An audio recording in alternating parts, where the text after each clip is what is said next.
manifestation की video अमग आई share तौरके पूर्णिमा से तांग निपानी को हाइडी पूर्णिमा नुमित्ता तौबीरसु याय अदुगा अतोप्पा नुमित्ता तौबसु अकाइबा केम काइदेको अदो ngसाइगी अखोइना पूर्णिमा नुमित्ता तौरगदि अमोइना फैना हाइडी manifestation ममांग तौ मतमदा पूर्णिमा दैना हाइबदो हाइडी अखोइगी मून की एनर्जी से हाइडी तोंगान बा हाइतारको माइगी एनर्जी से double ओइबा हाइतारको double ओइबा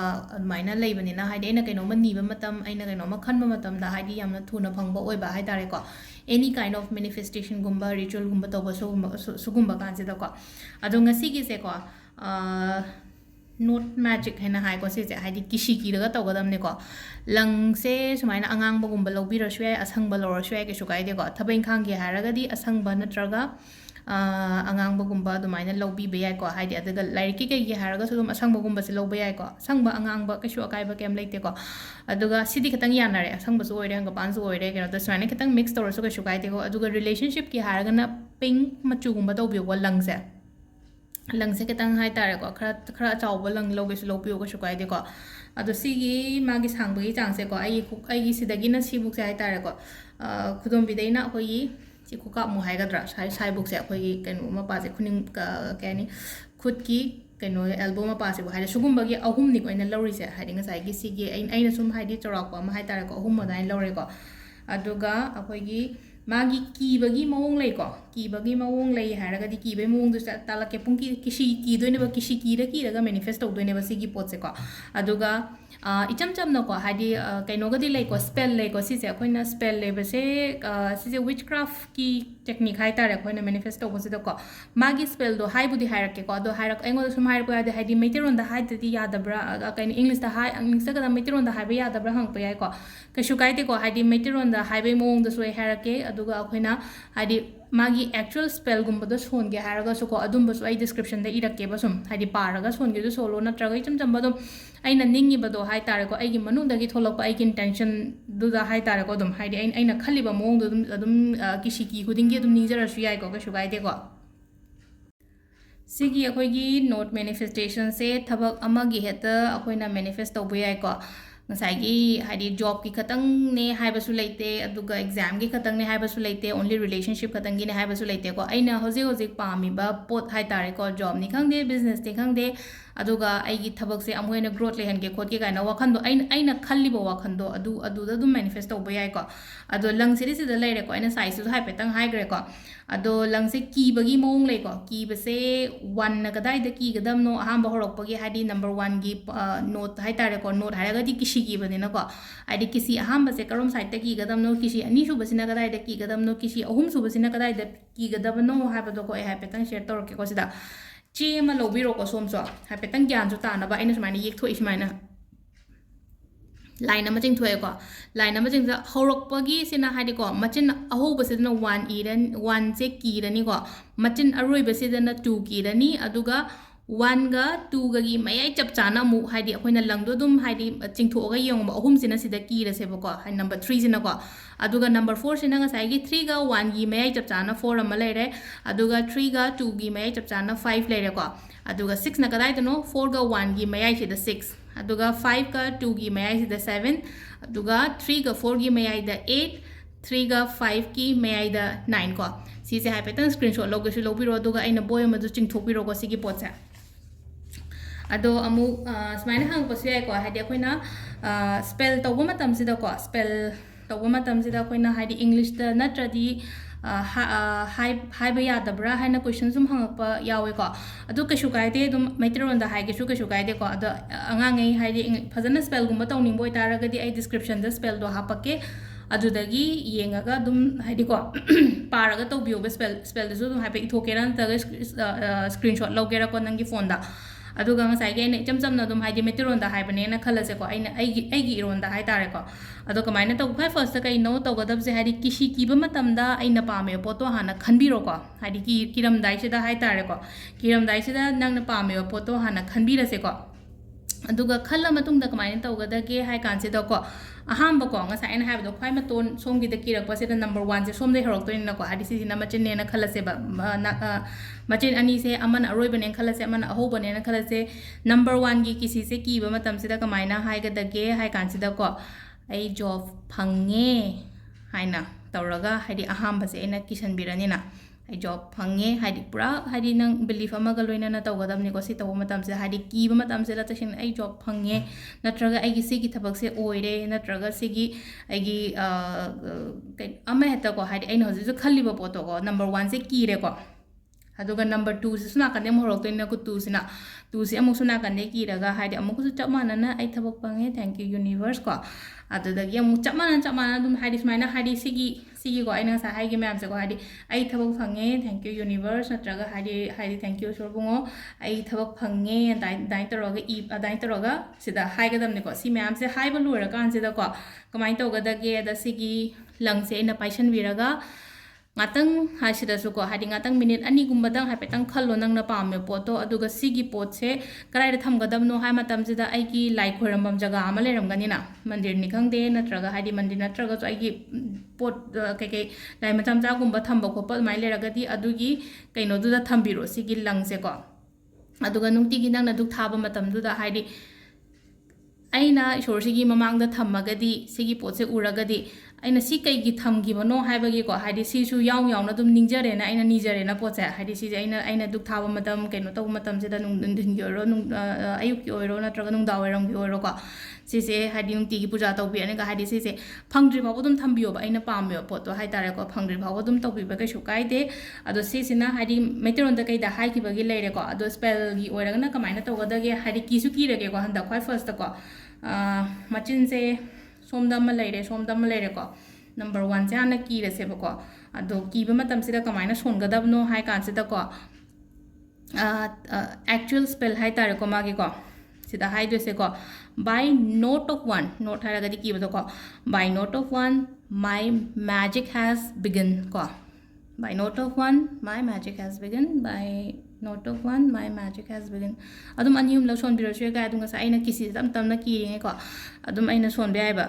by note of 1 my magic has begun ko adu son ni lo sai aina pami ba ai job oiro na traga relationship oiro ko adu su dum khanbiyo ko mind se da na haidi khallaga prayer sina hai tare ko by note of 1 my magic has begun ko ki re ko se number 1 se ko mathangi ani shubagi ko som side ta ko aduga akombagi sina by note of 2 my words ring true ko by note of 2 my words ring true ko adu si nakan se ki re ko aina ngasai da ohum suba hai bodo sida nakan da ki re aduga ohum suba se meyai chap chana ko meyai chap chana si tare na ko ado sida akoina ki gen haira ga di ko sida mu ki la se sigi mapa se chap tana ta na bagi tamak ta haida ai khut ama thambiro ko haidi leng dana ba magi point se dum ta na ba hai tare ko aduga sida su amu aina di wa dum ngang ba dina haidi ko sumaina ki ba khopa da hai somna keno to matam nang sai che do aina screenshot ro thamu hai ba do ado yek tho ga dum nakana thamu ba aduga khallo ba sida na haidi ahum su ba sida na kamaina hai ga da ge hai kan sida ko by note of 3 things come to me ko by note of 3 things come to me ko ado sida leire ahum dis ki re ko adu ngasai gi som gi se 1 ga keno ga legre ko 1 ga 3 ga legre ta di 4 se kadai de ki ga dam no hai kan sida 4 sina sida ki ra ne ba do adu ngasai gi ki ba matam sida ko ngau da na ba oi ta ra ga so ko hai di point amamam tik tik tau go ba sida hai di nga hai petang ballpen blue amana ke ma lawro ko hai di 1 tau gre 2 tau gre 3 tau gre ko mathang se 4 ni na ko 4 se nga sai gi 1 ga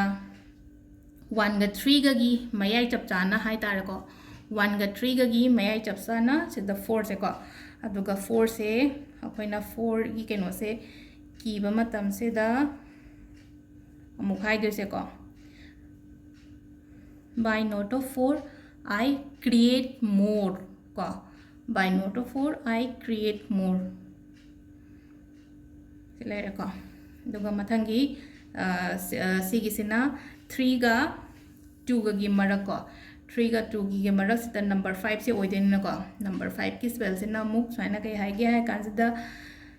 by note of 5 this energy is alive ko by note of 5 this energy is alive sisena akoigi note number 5 ko note number 6 kadai da taw gadab no hang ga da som da mula ani ba tar ga di som da mula aga Sigi anigi karakse 1 ga 4 ga gi anigi maraksida mu yam live ni ko thain taro ga hai to ise ha petang kitang ngau dana bani nga sai tho ga keno tawri dana ko adu si sina number se 6 oi deni na ko number 6 sina akoina sida mu haura keno taro se ko mapa se petang ai khutna khudom bi thingjila thamo leng dana ba ko mapa sab chana ba adu ga sida mu son ga dab sina by note of 6 this spell is fixed by note of 6 this spell is fixed ka ado sida laire aduga mathangi number 7 oidani na ko number 7 sina amuk last ki se ko adi 5 ka 2 ga gi marak se 5 ka 2 gi marak se laire ko 5 ki 2 gi marak se maina mu ki rese bo ko ki ba matam sita si number 7 ni na ko sita mu number 7 gi da son ga dab se by note of 7 the answer is given by note of 7 the answer is given ko je laire aduga sida mu lai ko sida mu lak tore 8 se akoi gi 4 ga 3 ga gi marak sida 8 lere ko sida ki ra se ba mu haidi 8 ma pa se ko ha petang sida joina khut akoi gi kudombi hai tare ko kudombi smaina ha petang mai ma pa do chap chana ta na bagi damakta ado sida mu hai ko by note of 8 I align with faith by note of 8 I align with faith ko isina number 8 ko aduga last game kata ngaire ko sise last game se hiding sai gi 3 ga 5 ka gi marak sigi se lere ko ado last game number 9 se ko by note of 9 this is mine se gine by note of 9 this is mine lore ko note mapan ki ba lore ko na ko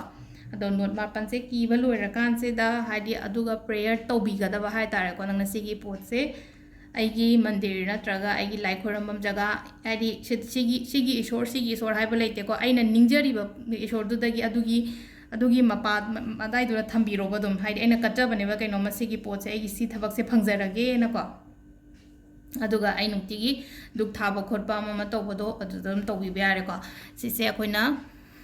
ani any manifestation ko job ki kari gi leina ko tawbiyo ko aduga hayeng loira matung da lawthokpiyo ko loira matung da aina ningi ba potse phange hai kan se da ko adunga sai gi haidi oigadaba manifest tawbiyo ko haidi aina hoje pami ba khwai de gi important ba potto adu do hana manifest to ko haidi samna hairabada adi sum leino ko haidi paisa manifest to re hai se ko paisa manifest to wale job ti leitana paisa manifest to rogadi kamai to ne do na haidi paisa la han ge haragadi job ni na darkar roi se kwai first ko na traga ai gi business to ne har se ne ko adu ai gi business to haidi wakhan do khan matam do ko haidi ai gi job le ragadi masa mathan da automatically paisa la ani adu na haidi ko haidi khol nangi aina always have do ko hai targa first priority important होय बसे आइगी life तो खाइदे important होय बसे कइनो अहाम बदा अदु हाना neo बदु gi matung inaraka da manga tane balo ina mak ado sida lere ko khogi note magic manifestation se ado sum aina purnima naksalak pagi ngo si se adi purnima no mita tawraga na amoina phare atai matam da tawbu jo kai ba kem ta leite